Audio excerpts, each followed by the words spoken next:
ఈరోజు బంగాళదుంప ఫ్రై చేసుకుంటున్నాను. చూడండి, ఇది ఉట్టిగా అన్నంలో కలుపుకోవచ్చు, లేదంటే చారులోకి చాలా బాగుంటుంది. నేను 2 స్పూన్స్ ఆయిల్ వేసుకున్నాను. ఆయిల్ కాగిన తర్వాత ఆవాలు, జీలకర్ర, మినపప్పు,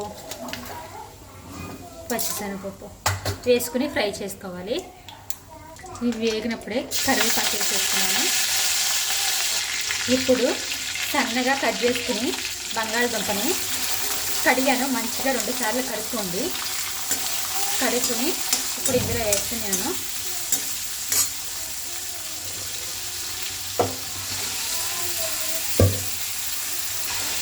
ఇలా మనం ఫ్రై చేసుకోవాలి.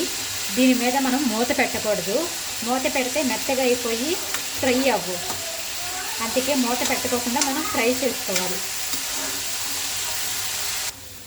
కొంచెం పసుపు వేసుకున్నాము, సరిపడా పసుపు, తగినంత కారం,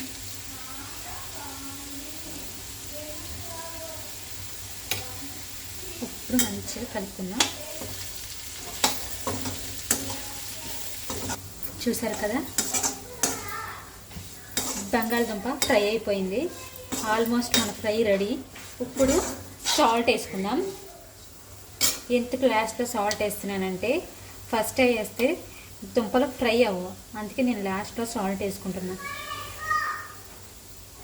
సరిపడిన సాల్ట్ వేసుకుని ఒక 2 మినిట్స్ ఉంచి దింపేయడమే.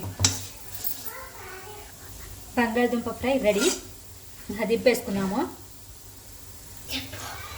చింతపండు చారులో బంగాళదుంప ఫ్రై చాలా బాగుంటుంది. మీరు ట్రై చేయండి.